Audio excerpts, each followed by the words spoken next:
નમસ્કાર મિત્રો, હું કનૈયાલાલ મીરાણી આપની પોતાની મનગમતી યુટ્યુબ ચેનલ શિક્ષણ સફરમાં આપનું સ્વાગત કરું છું। આ ચેનલ ઉપર શૈક્ષણિક માહિતી, અભ્યાસક્રમ, શિષ્યવૃત્તિ પરીક્ષાઓ, સરકારી યોજનાઓ, સ્પર્ધાત્મક પરીક્ષાઓ તથા કમ્પ્યુટર અને ટેકનોલોજીને લગતા વિડીયો અપલોડ કરવામાં આવે છે। હજી સુધી તમે જો આ ચેનલને સબસ્ક્રાઇબ ના કરી હોય તો સબસ્ક્રાઇબ કરી દેજો, તમારા મિત્રોને શેર કરી દેજો અને બેલ આઇકન દબાવી દેજો જેથી અમારા નવા વિડીયોની અપડેટ આપને મળતી રહે।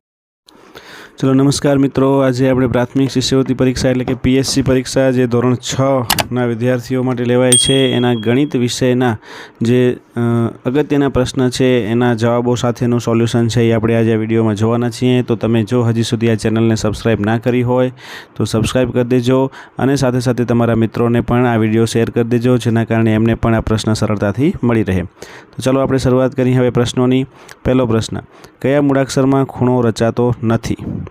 तो ए के बी है जेड सी ओ અને डी है ए। तो તમે જોઈ શકો છો के जेड ओ के ए, तो જવાબ આવશે આપણો सी ओ।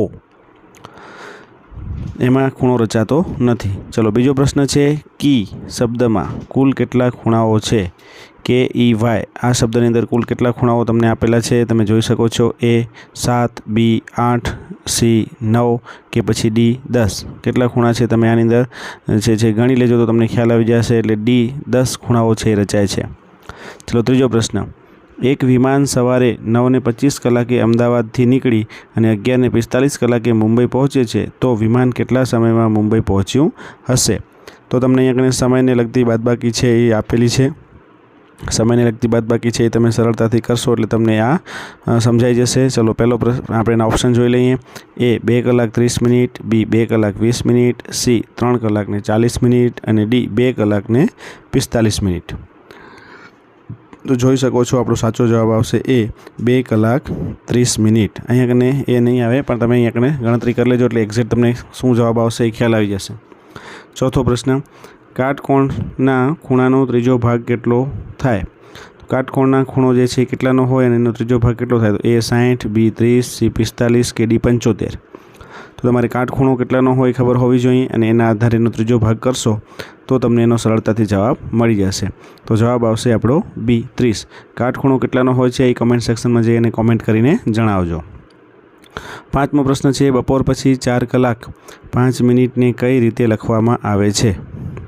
तो A 4.05 PM, B 4.05 AM, C 4.50 PM के पछी डी 4.50 AM। तो अहींया कने कई रीतना आपणे साची रीतना लखी सकीए 4 कलाक अने 5 मिनिट ने? तो साचो जवाब आवशे ए 4.05 PM। चलो एना पछी छठो प्रश्न, तमारा गणितना पाठ्यपुस्तकने केटला खूणा छे? तमारो गणितનું पाठ्यपुस्तक છે તમે બધાએ જોયું જ છે। કેટલા ખૂણા છે? એ 2, બી 4, સી 6 કે પછી ડી 8। ચલો આપણે અહીંયા કને જોઈએ તો જવાબ આવશે આપણો ડી 8। સાતમો પ્રશ્ન, નીચેનામાંથી કયા સમયે ઘડિયાળના કલાક અને મિનિટ કાંટા વચ્ચે કાટકોણ કરતાં મોટો ખૂણો બનશે? તમારે ઘડિયાળની અંદર જોવાનું છે કે કલાક કાંટો અને મિનિટ કાંટો ક્યારે રીતના આવશે કે જેમાં કાટકોણ કરતાં મોટો ખૂણો બને? એ 3:50, બી 8:40, સી 3:10 કે પછી ડી 11:05। તો જવાબ આપણો સાચો આવશે એ 3:50। चलो 3:50 वागे त्यारे कलाक कांटो ने मिनिट कांटो क्या होय छे ए तमारे कमेंट सेक्शन में जणाववानुं छे। कलाक कांटो क्या हशे अने मिनिट कांटो कया अंक पर हशे? चलो आठमो प्रश्न, रूपियाना 5 में 25 पैसाना केटला सिक्का मळशे? रूपियाना जो 5 सिक्का तमारी पासे होय तो 25 पैसाना केटला सिक्का मळशे? ए 10, बी 20, सी 30 के पछी डी 40। तो आपणो जवाब आवशे बी 20।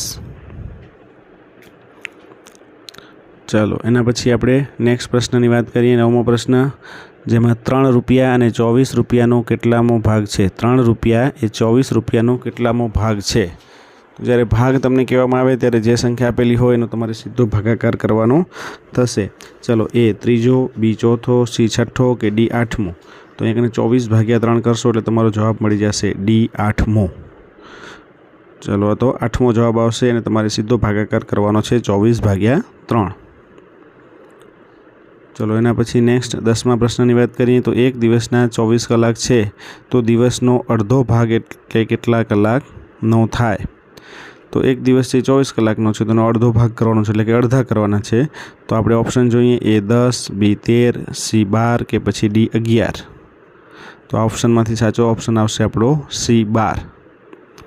ચલો એના પછી 11મો પ્રશ્ન, મહેશ દિવસના 6 કલાક ઊંઘે છે તો તે દિવસનો કેટલામો ભાગ ઊંઘે છે? ચલો હવે આપણને ખબર છે કે દિવસના કેટલા કલાક હોય એના આધારે આપણે ગણતરી અહીંયા કરવાની છે. A અડધો ભાગ, B 1/3 ભાગ, C 1/4 ભાગ કે પછી D 1/5 ભાગ. તો અહીંયા તમે જોઈ શકો છો કે દિવસના 24 કલાક હોય એમાંથી 6 કલાક ઊંઘે છે એટલે કે C 1/4. 12મો પ્રશ્ન, પહેલી 4 અવિભાજ્ય સંખ્યાઓનો સરવાળો કેટલો થાય?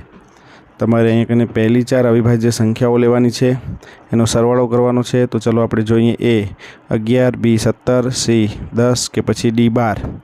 તો તમારે અહીંયા સાચો જવાબ આવશે B 17. પણ તમારે કમેન્ટમાં જઈને લખવાનું છે કે પહેલી 4 અવિભાજ્ય સંખ્યાઓ કઈ કઈ છે. કમેન્ટ કરજો એટલે ખ્યાલ આવી જશે કે તમને બરાબર પ્રશ્ન સમજાઈ ગયો છે. 13મા પ્રશ્નની વાત કરીએ, કઈ સંખ્યા 4, 6 અને 8નો અવયવી છે? તો ત્રણેયનો અવયવી હોય એવું આપણે શોધવાનું છે. A 12, B 24, C 20 અને D 15. તો તમે જોઈ શકો છો ત્રણેયનો અવયવી જે છે એ આવશે B 24. ચલો 14મો પ્રશ્ન, નીચેનામાંથી કઈ વિભાજ્ય સંખ્યા છે? અહીંયા આપણને સંખ્યાઓ આપેલી છે એમાંથી કઈ વિભાજ્ય છે આપણે શોધવાની છે. A 43, B 61, C 39 કે પછી D 29. તો કઈ સંખ્યાને વિભાજ્ય એટલે કે કઈ સંખ્યાને આપણે ભાગી શકીએ છીએ? તો જવાબ આવશે C 39. તમારે કમેન્ટ સેક્શનમાં જઈને કહેવાનું છે કે 39 છે એ કયા ઘડિયામાં આવે છે. 15મો પ્રશ્ન, નીચેના પૈકી કઈ સંખ્યા 5નો અવયવી નથી? ચલો 5નો અવયવી ન હોય એવું A 90, B 80, C 10 કે પછી D 12. તો અહીંયા આપણો સાચો જવાબ આવશે D 12, જે 5નો અવયવી નથી. ચલો એના પછી 16મો પ્રશ્ન, નીચેની સંખ્યાઓમાં અવિભાજ્ય સંખ્યાઓ કેટલી છે? અહીંયા સંખ્યાઓ આપેલી છે એમાંથી કેટલી અવિભાજ્ય છે તમે જોઈ શકો છો. 2, 3, 4, 7, 8, 10, 12, 13, 14 કે 15. તો આમાં જે અવિભાજ્ય હોય એના ઉપર તમે ગોળ સર્કલ કરી અને પછી ગણી શકશો તો તમને ખ્યાલ આવી જશે. ચલો જોઈ લઈએ આપણે. A 4, B 5, C 6 કે પછી D 8. કેટલી સંખ્યા મળશે? તો જવાબ આવશે A 4. આ 4 કઈ કઈ સંખ્યા છે એ તમારી કોમેન્ટ સેક્શનમાં જઈ અને કોમેન્ટ કરી અને મને જણાવવાનું છે. ચલો 17મો પ્રશ્ન, નીચેનામાંથી કઈ સંખ્યા 3, 4, 5 અને 6 વડે વિભાજ્ય છે? ત્રણે સંખ્યા વડે જેને ભાગી શકાતી હોય એવી કઈ સંખ્યા છે? તો A 90, B 80, C 60 કે પછી D 36. તો આપણો સાચો જવાબ આવશે C 60. ચલો 18મો પ્રશ્ન, 3 અને 5નો સામાન્ય અવયવ કયો છે? બંનેમાંથી સામાન્ય અવયવો આપણે ગોતવાના છે. તો કયો અવયવ સામાન્ય થશે? A 1, B 3, C 2 કે પછી D 4. તો અહીંયા આપણે એનો જોઈએ સાચો જવાબ આવશે A 1, કારણ કે બંનેમાંથી સામાન્ય અવયવ 1 નીકળશે. ચલો એના પછી આપણે વાત કરીએ 19મા પ્રશ્નની, નીચેનામાંથી કઈ સંખ્યા 10નો અવયવી હશે? ચલો 10ના અવયવી હોય એવી સંખ્યાઓ છે આપણે ગોતવાની છે. તો જોઈએ આપણે A 10, B 20, C 30 કે પછી D 40. અહીંયા અવયવી નથી એવું આપણને પૂછેલું છે તો આપણો જવાબ આવશે D 45. ચલો 20મો પ્રશ્ન, 12ના અવયવોમાં ખૂટતી સંખ્યા લખો. તો 1, 2, 3, 4 લખેલા છે, પછી ખૂટતી સંખ્યા અહીંયા 1, 2, 3 નથી આપેલી, પછી 12 આપેલા છે ડાયરેક્ટ. તો કઈ સંખ્યા અહીંયા ખૂટે છે જોવાની છે. A 8, B 5, C 6 કે પછી D 7. તો અહીંયા ખૂટતી સંખ્યા છે C 6. ચલો એના પછી 21મો પ્રશ્ન, 3 અને 4 બંનેથી વિભાજિત સંખ્યા કઈ છે? 3 અને 4 બંનેથી વિભાજિત હોય એવી સંખ્યા આપણે અહીંયા ગોતવાની છે. તમે જોઈ શકો છો A 11, B 16, C 12 કે પછી D 15. તો બંનેથી આપણે ભાગી શકીએ એવી C છે, જવાબ આવશે C 12. ચલો 22મો પ્રશ્ન, એક અંકની મોટામાં મોટી અવિભાજ્ય સંખ્યા કઈ છે? તો તમારે અહીંયા જોવાનું છે એક અંકની મોટામાં મોટી શોધવાની છે પણ સાથે સાથે અવિભાજ્ય. A 3, B 9, C 5 કે પછી D 7. તો અહીંયા સાચો જવાબ આપણો આવશે D 7, કેમ કે આપણે મોટામાં મોટી 9 થશે પણ અવિભાજ્ય છે એ કઈ થશે? 7 થશે. તો આપણો અહીંયા D 7 જવાબ આવશે. 23મો પ્રશ્ન, પાસા પરના અંકોમાં અવિભાજ્ય અંકો કયા કયા છે? તો પાસા ઉપર જે અંકો લખેલા હોય એમાં અવિભાજ્ય અંક કયા છે? એ 2, 3, 5, 1, 2, 3, 5, સી 3, 5 અને ડી 1, 3, 5. તો તમે અહીંયા કને આપણે જોઈ શકીએ છીએ કે સાચો જવાબ જે છે એ આપણો શું આવશે? એ આવશે 2, 3, 5, કારણ કે 1 છે એ વિભાજ્ય પણ નથી અને અવિભાજ્ય પણ નથી. ચલો 24મો પ્રશ્ન, 3.3 + 3.03 + 3.003 બરાબર ખાલી જગ્યા. તો અહીંયા કને છે સાદો સીધો સરવાળો જ કરવાનો છે. પોઈન્ટવાળી સંખ્યા છે એટલે કે દશાંશ ચિહ્નવાળી સંખ્યા છે એનો સરવાળો તમારે કરવાનો છે. સરવાળો કરશો એટલે તમને સરળતાથી જવાબ અહીંયા મળી જશે.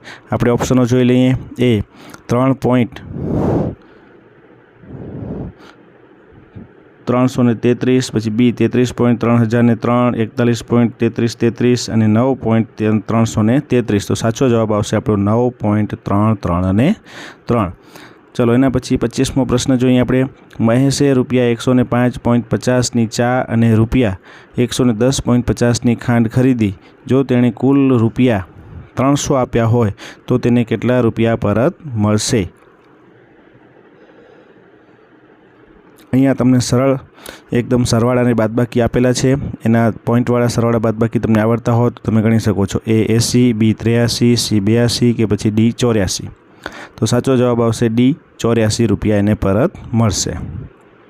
ચલો અહીંયા કને આપણે આ સંપૂર્ણ અગત્યના 25 પ્રશ્નોનું સોલ્યુશન આપણે જોઈ લીધું છે.